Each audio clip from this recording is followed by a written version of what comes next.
Hello everybody and welcome to Happy Hour, Alegria. And everybody knows that Alegria, of course you do, is Portuguese for happiness. Everybody knows that. My name is Frankie. I'm the creative director of the new Carnival company based on the Isle of Wight.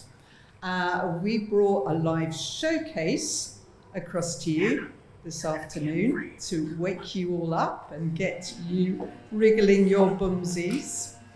I'm here standing in a black dress. I'm a woman. I'm over 21 years old and grandmother to 8 children. I'm wearing lots of ribbons in my hair because it's happy hour, and some rather silly rubber ducks in my ears. I just wanted, before we actually see the show, and I introduce you to our main presenter, the lovely Jette, who will introduce herself, I wanted to join up some dots on a journey that the new Carnival company has taken probably about 15 to 20 years to travel, and we haven't finished traveling yet. 2 of our previous presenters, Sarah Pictel this morning, alluded to a wonderful collaboration we did called the Blue Touch Paper Carnival Project. That was kind of the start of the journey. What you're going to see next is the middle of the journey, and where we go next, who knows, but I already have an offer in the room. So just to give the context to it, the new Carnival company does produce a street parade every year. So we project manage that outdoor event. It's called the Mardi Gras. Coming, I think, from a community arts background from the 70s, early 80s, our whole ethos, the building blocks of the new Carnival company, has been about people.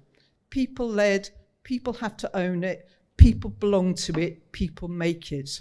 So we created our Mardi Gras Carnival without giving really any thought to inclusion, which of course is a buzzword now, because it always was the People's Parade. It was inclusive without being inclusive.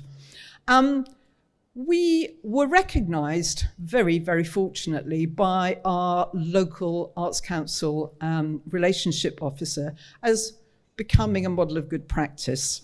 And he, Paul Ackley, to name drop here, he's still around, teamed us up with Horsham Council and West Sussex Arts Partnership to develop a piece of work for 2012. And that was Blue Touch Paper Carnival. It was enormously successful. We had about 30 performers from Isle of Wight and about 30 from Horsham. We created a Samba school, and we linked with Paul Davis from Rio, because in the first instance, he actually came from just down the road, which was very convenient, and we actually made arrangements to meet him in Portsmouth to work up a project, but also because the Olympics were moving to Rio next in 2016. And we thought, let's start this work now, and then hopefully we'll all get tickets to go and perform at the 2016 Rio Olympics. Well, it kind of nearly happened. We did do a fantastic piece of work. We did perform in London. We performed at the Hackney One Parade for the torch relay, and we performed in the Olympic Park. But like all good things, the money dropped off the end, and it was like, where do we go next? We had loads of energy. We were starting to learn an awful lot about touring and inclusion. And our group and some of them are here, coming through the door soon, said, we want to keep going, we want to keep going. So we formed a club as an independent body that could continue working and creating quality, inclusive carnival for touring. It was called Viva Carnival Club, and one of the members made it up as a, what's the word when you, an anagram, no, a what's it thing, sorry about that. It stands for valuing individuals, valuing all. And it was an all year round weekly club, 2 sessions, Samba drumming with the lovely Yetta, and a carnival crafts and costume workshop. When we got to about 2015, 2016, we needed a challenge. The guys were touring and were workshopping, but they wanted to go to Rio like they thought they were going to do for the Olympics. And ding, an opportunity arose. Unlimited, if you're not familiar, I actually wrote this down to make sure I got it right because it's not my own words. Unlimited is an arts commissioning program that enables new work by disabled artists to reach UK and international audiences. They were advertising for takers, and we thought, opportunity knocks. So we had to have partners who came from basically 3 backgrounds. We needed a disabled-led carnival organisation as the main applicant. We needed an international partner, which was Ambassadores de Alegria, because we had previously worked with them, and a producing agent with experience of project management and touring, which was the New Carnival Company. So we went for it. We didn't think we got it.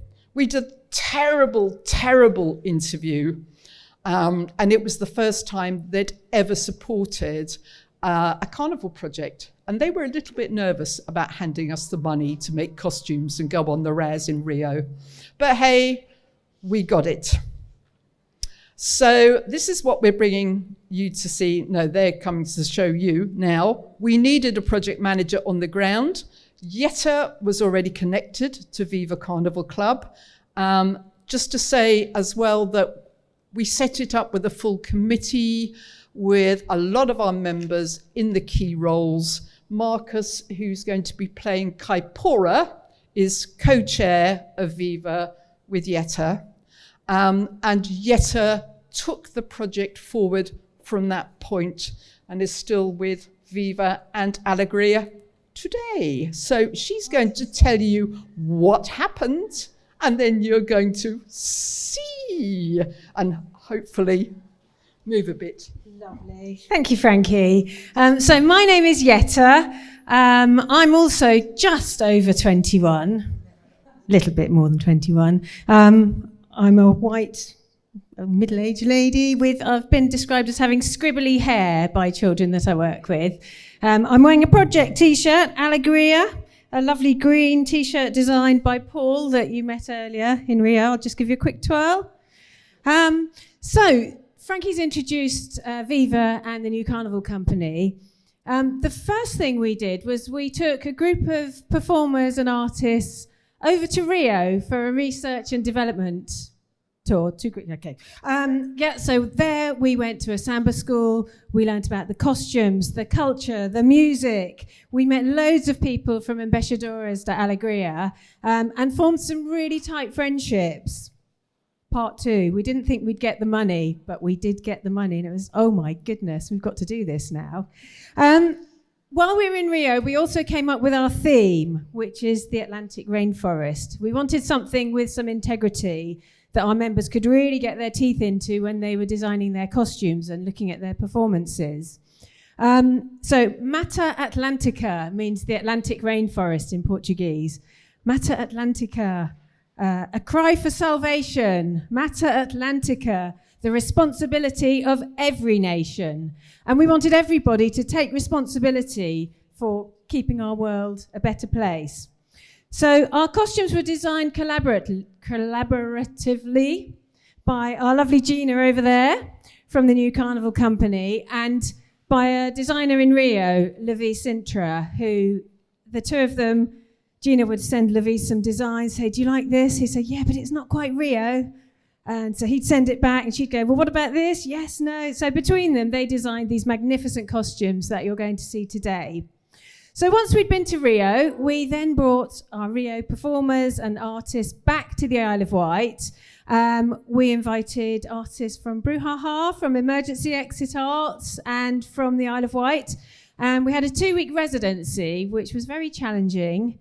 Because Paul Davies was in hospital and couldn't come, and so he was our interpreter.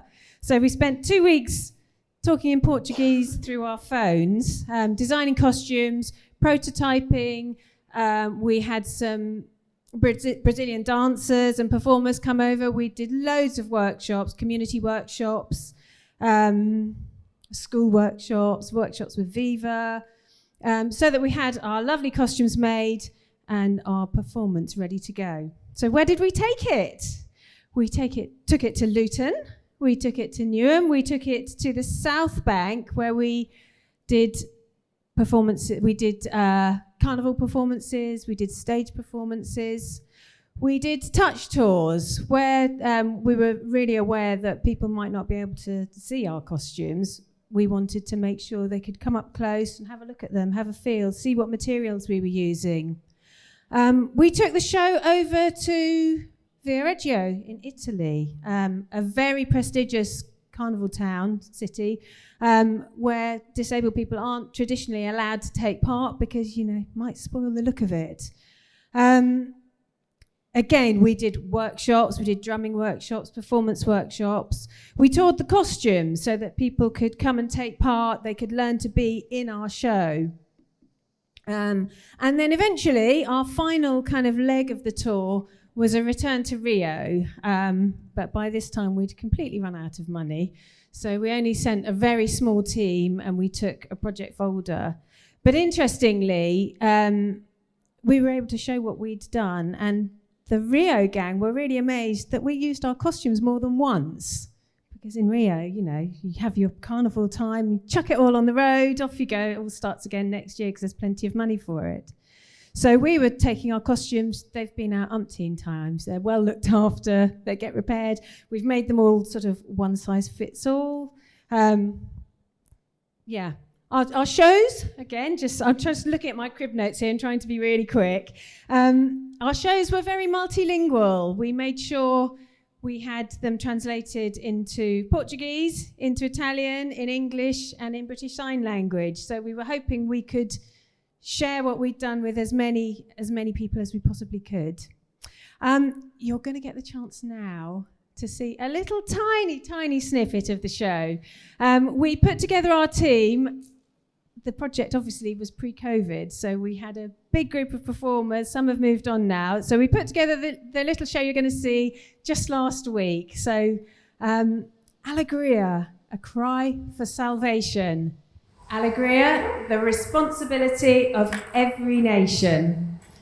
I hope you enjoy this.